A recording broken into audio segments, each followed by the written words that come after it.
Hello dear student, welcome to our YouTube channel Bala study. मैं Sonu sir आप लोग को कक्षा 10 के जीव विज्ञान पढ़ाने वाला है। चलिए तो चलते हम लोग सबसे पहले इसका सिलेबस के बारे में देख लेते हैं, क्या क्या हम लोग को कौन कौन सा चैप्टर पढ़ना है। तो पहला चैप्टर है, इसमें पहला चैप्टर है जैव प्रक्रम और पोषण, दूसरा चैप्टर है शोषण, तीसरा है परिवहन यानी कि ट्रांसपोर्टेशन, चौथा है उत्सर्जन और पांचवा चैप्टर है कंट्रोल एवं कोऑर्डिनेशन यानी कि नियंत्रण और समन्वय, और छठा चैप्टर रिप्रोडक्शन है। ठीक है, और सातवां चैप्टर अनुवांशिकता और जैव विकास है, आठवां हमारा पर्यावरण है। तो सबसे पहले हम लोग जैव प्रक्रम और पोषण से शुरुआत करने वाले हैं। तो चलिए सबसे पहले हम लोग देखते हैं विज्ञान किसे कहते हैं। ठीक है, तो विज्ञान किसे कहते हैं, सबसे पहले हम लोग इसको जान लेते हैं। प्राकृतिक घटनाओं में सुव्यवस्थित एवं क्रमबद्ध तरीके से किए गए प्रयोगों और परीक्षणों से प्राप्त ज्ञान को क्या कहते हैं, विज्ञान कहते हैं। विज्ञान मुख्यतः दो शब्दों से मिलकर बना है। ठीक है, इसका अगर संधि विच्छेद करें तो बी प्लस ज्ञान, इसका अर्थ होता है, बी का अर्थ होता है विशेष, बी का अर्थ होता है विशेष, और ज्ञान का मतलब तो आप लोग जानते ही हैं, नॉलेज। ठीक है, ज्ञान, ये दो शब्द से मिलके बना है। ठीक है, इसी को हम लोग क्या कहेंगे, विज्ञान कहेंगे। चलिए सबसे पहले देखते हैं हम लोग जीव विज्ञान। जीव विज्ञान किसे कहते हैं, विज्ञान की वह शाखा जिसके अंतर्गत हम लोग जीवों के बारे में अध्ययन करते हैं उसे क्या कहते हैं, जीव विज्ञान कहते हैं। ठीक है, जिस विज्ञान के वह शाखा जिसमें हम लोग जीवों के बारे में अध्ययन करेंगे उसको हम लोग जीव विज्ञान कहते हैं। जीव विज्ञान का पितामह जो है या फिर जनक अरस्तु को मानते हैं। ठीक है, और ये एक यूनान वैज्ञानिक थे। ठीक है, इनका जो है जन्म 384 ईसा पूर्व में हुआ और इनका मृत्यु 322 ईस्वी में हो गया। ये प्राचीन यूनानी दार्शनिक थे। ये कहाँ के रहने वाले थे, तो यूनान के रहने वाले थे। चलिए, तो सबसे पहला चैप्टर का नाम है जैव प्रक्रम और पोषण। तो इससे पहले हम लोग चैप्टर स्टार्ट करने से पहले जानते हैं कि जैव प्रक्रम कहते किसको है। ठीक है, तो जैव प्रक्रम जीवधारियों के शरीर में होने वाली वे सभी क्रियाएं जिनके द्वारा जीवों का अनुचरण होता हो, जैसे उसे क्या कहते हैं, जैव प्रक्रम कहते हैं। तो जैसे क्या हो जाएगा, पोषण, शोषण, परिवहन और उत्सर्जन। तो जीवों में अगर उनको जीवित रहना है तो उसको क्या करना होगा, जैव प्रक्रम करना होगा। अब आप लोग गाना सुने होंगे, जिंदा रहने के लिए एक मुलाकात जरूरी है सनम, लेकिन यहाँ पे मुलाकात नहीं, जैव प्रक्रम जरूरी है। ठीक है, तो जैव प्रक्रम में क्या होता है, यानी कि अनुचरण होता है। अनुचरण कहने का मतलब है शरीर में हर हमेशा कुछ ना कुछ क्रियाएं होते रहता है जिसके लिए हमें ऊर्जा की आवश्यकता होता है। अगर कोई कोशिका खराब हो गया तो उसके लिए ऊर्जा का आवश्यकता होता है, या फिर रिपेयर या फिर मेंटेनेंस का काम चलते रहता है, उसी को अनुचरण कहते हैं। तो इसमें होता है पोषण, होता है शोषण, होता है परिवहन और उत्सर्जन। अगर किसी को जीवित रहना है तो ये सभी क्रियाएं होना जरूरी है। ठीक है, तो चलिए, और वे सभी क्रियाएं जिनके कारण उनका अस्तित्व कायम रहता है उसको क्या कहते हैं, जैव प्रक्रिया कहते हैं। जैव प्रक्रिया में आप लोग जनन बोल सकते हैं, जनन इसमें। ठीक है, क्योंकि जिंदा रहने के लिए जनन ना भी हो तो चलेगा, लेकिन जिंदा रहने के लिए शोषण, पोषण, शोषण और उत्सर्जन और परिवहन, ये चारों होना बहुत ही जरूरी होता है। चलिए, अब ऊर्जा प्राप्त करने के लिए क्या आवश्यक है, तो ऊर्जा प्राप्त करने के लिए हमें पोषण आवश्यक है। बिना पोषण के हमें ऊर्जा नहीं मिलेगा। पोषण कहने से मतलब है कि हमें भोजन की आवश्यकता होता है। अगर हम भोजन करेंगे तो उसी से क्या होगा, हमें हमारे शरीर को ऊर्जा मिलेगा।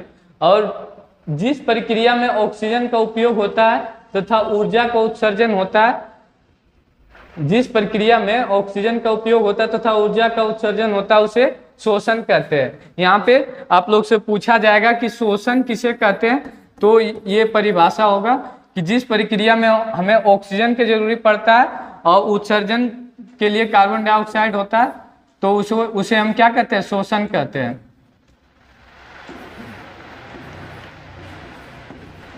चलिए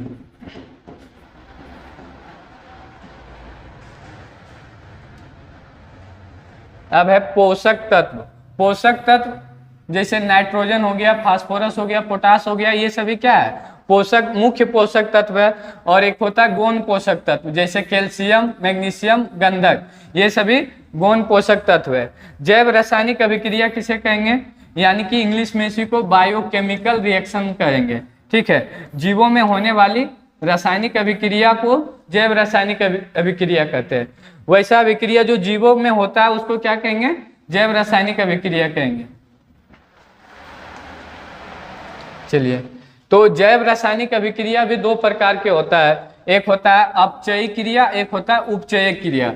ठीक है, अपचयी क्रिया किसको कहते हैं, इसमें जो है अपचयी क्रिया में जटिल कार्बनिक अणु सरल कार्बनिक अणु में टूटते हैं। जैसे मनुष्य में जो क्रिया होता है, जो जैव प्रक्रिया होता है, उसमें मनुष्य में होता है जटिल कार्बनिक अणु जो है टूट के सरल अणु बनते हैं, इसमें अपचयी क्रियाएं होता है, जैसे पाचन तथा ये सभी शोषण, ये दोनों क्रियाएं कैसा क्रिया है, ये अपचयी क्रिया है। एक होता है उपचयी क्रिया, इसमें सरल कार्बनिक अणुओं से जो है टूट के जटिल अणुओं का संश्लेषण होता है। जैसे पौधों में प्रकाश का संश्लेषण, पौधों में जैसे कि प्रकाश का संश्लेषण सरल इसलिए है क्योंकि पौधे के लिए क्या क्या जरूरी है, उसको प्रकाश संश्लेषण के लिए जल का आवश्यकता है, जल, प्रकाश, सूर्य का प्रकाश, सूर्य का प्रकाश और कार्बन डाइऑक्साइड।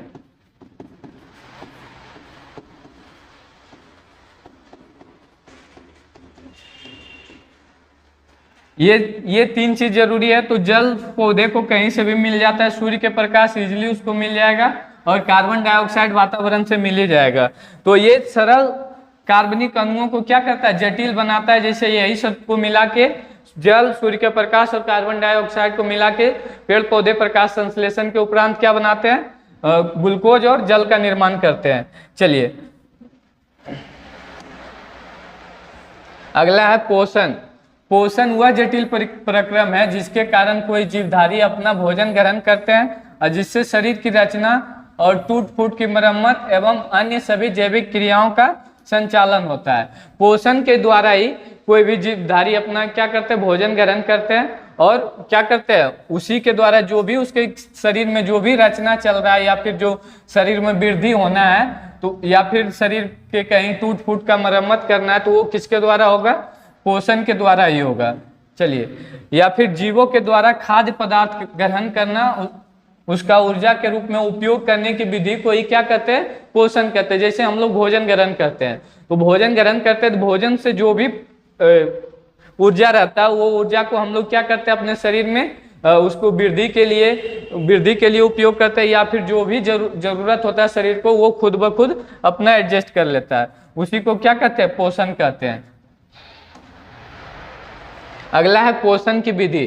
पोषण की मुख्यतः दो विधि होता है, स्वपोषण यानी कि ऑटोट्रोफिक न्यूट्रिशन, और एक होता है पर पोषण हेट्रोट्रोफिक न्यूट्रिशन। यानी कि ऑटोट्रोफिक कहने से मतलब है, ये दो शब्दों से मिलकर बना, ऑटो और ट्रोफिक। ऑटो मतलब स्वयं या स्वतः होगा, ठीक है, स्वयं, और ट्रोफिक मतलब आधारित, और न्यूट्रिशन मतलब तो जानते ही हैं कि पोषण होता है। तो इसका मतलब हो गया ये खुद पे आश्रित रहता है, तो इसको हम लोग स्वपोषी भी बोल सकते हैं, ठीक है, इसको हम लोग स्वपोषी बोलते हैं, स्वपोषी भी कहते हैं।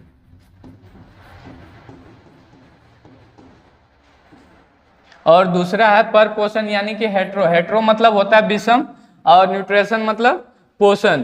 तो इसको हम लोग पर पोषण भी बोलते हैं, परपोषी भी बोलते हैं, ठीक है, इसको परपोषी भी कहते हैं हम लोग।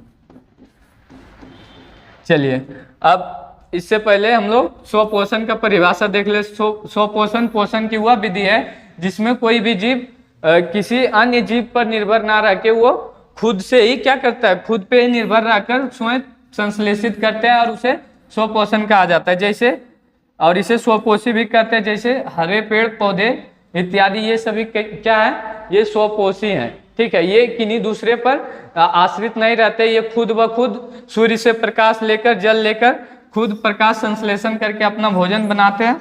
ठीक है, इसीलिए इसको स्वपोषी कहते हैं। चलिए अगला है परपोषण।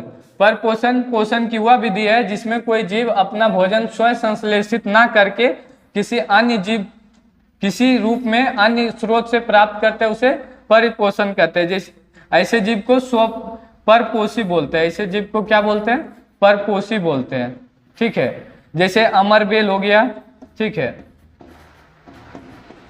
और मनुष्य, ये सभी क्या है, ये सभी परपोषी हैं। हम लोग दूसरे पर निर्भर रहते हैं। ठीक है, तो ये सभी क्या है, परपोषी जीव हैं। चलिए अगला है जीवों में परपोषण 3 प्रकार के होते हैं। एक होता है मृतजीवी पोषण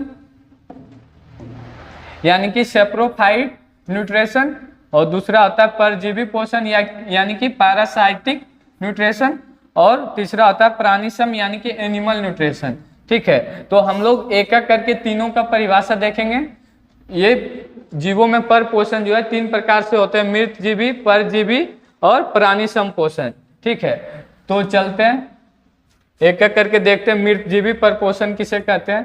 ठीक है, परपोषण की वैसी विधि जिसमें कोई जीव मृत जीव जंतुओं और पौधे से अपना भोजन अपने शरीर की सतह से घुलित कार्बनिक पदार्थों के रूप में प्राप्त करते हैं, उसे क्या कहते हैं, मृतजीवी पोषण कहते हैं। जैसे ये गोबर छत्ता हो गया, ईस्ट हो गया, कुकुरमुत्ता हो गया, ये क्या कहता है, कोई भी सड़ा गला कार्बनिक पदार्थ जो भी होता है या पेड़ पौधे, उस पर ये खुद होके ये क्या करता है, उनसे अपना ऊर्जा लेकर ये अपने को बढ़ाते या फिर अपना शरीर का विकास करता है। चलिए, तो अब ऐसे जीव को हम लोग क्या कहेंगे, मृत जीव, ये यानी कि ये मृत पेड़ पौधा पे आएगा। ठीक है, अगला है परजीवी पोषण। परजीवी पोषण परपोषण की वैसी विधि जिसमें कोई जीव अपना भोजन एक दूसरे के जीव के संपर्क में या फिर अस्थाई या फिर अस्थायी रूप में रहकर क्या करेगा, प्राप्त करेगा, और इसे परजीवी पोषण कहेंगे। जैसे जू हो गया, खटमल हो गया, गोल कृमि, ये आपका खटमल है। ठीक है, और ये जू तो आप लोग जानते ही होंगे, जो बाल में रहता है। ठीक है, तो इसको हम लोग परजीवी कहते हैं क्योंकि ये किसी दूसरे जीव पर आश्रित रह के ये अपना भोजन करते हैं। ठीक है, तो इसको परजीवी कहते हैं, और ये अस्थायी और अस्थायी रूप से पूरे समय के लिए रहते हैं। ठीक है, तो चलिए अगला है प्राणिसम पोषण। अगला क्या है, प्राणिसम पोषण।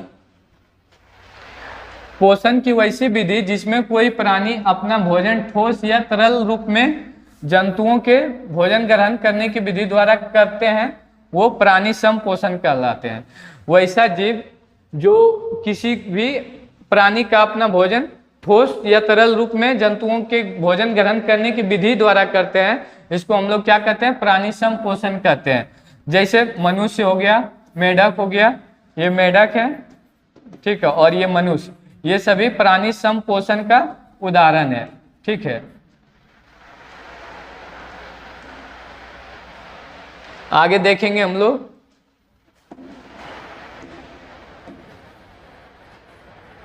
आगे है कि जीवों में निम्नलिखित कारणों से पोषण आवश्यक है। तो जीवों में किस कारण से जीवों को क्यों पोषण की आवश्यकता पड़ती है उसके बारे में हम लोग समझेंगे।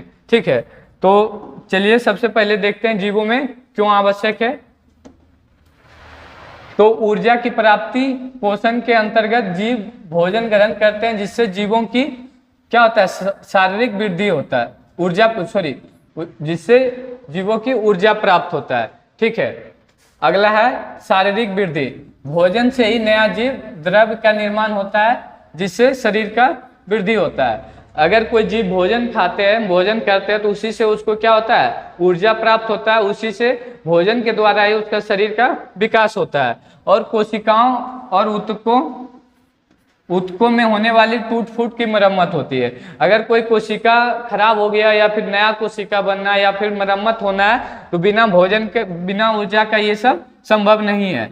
रोगों से प्रतिरक्षा, संतुलित भोजन ग्रहण करने से शरीर की प्रतिरोधक क्षमता बढ़ती है, यानी कि इम्यून सिस्टम इसका बढ़ जाता है। अगर संतुलित भोजन कर रहे हैं, अगर बढ़िया खाना खा रहे हैं तो इससे क्या होगा, शरीर का इम्यून सिस्टम बढ़ेगा और रोग रोधक प्रतिरक्षा बढ़ेगा आप लोग का। ठीक है। और भोजन की मुख्य घटक की प्राप्ति, जैसे भोजन में हम लोग को कार्बोहाइड्रेट प्राप्त होता है, प्रोटीन प्राप्त होता है, विटामिन और मिनरल्स, खनिज लवण आदि प्राप्त होता है। इसी सब से हम लोग के शरीर में क्या होता है, पोषण होता है। चलिए आज का लेक्चर यहीं तक रहने देते हैं, फिर मिलते हैं अगला लेक्चर में। अगर मेरा वीडियो अच्छा लगे आप लोग को तो लाइक कर दीजिएगा, अलग अलग ग्रुप में, व्हाट्सएप ग्रुप में शेयर कीजिएगा। अगर आप लोग हमारे साथ बाल स्टडी पे जुड़ना चाहते हैं तो हमारा प्ले स्टोर पर ऐप है बाल स्टडी के नाम से, इस पे आप जुड़ सकते हैं। और यहाँ पे ऑनलाइन टेस्ट आप लोग को होगा। ठीक है। और यहाँ पे सभी अलग अलग शिक्षक द्वारा आप लोग का क्लास भी उपलब्ध होगा और टेस्ट भी उपलब्ध होगा। चलिए धन्यवाद, मिलते हैं फिर अगले लेक्चर में।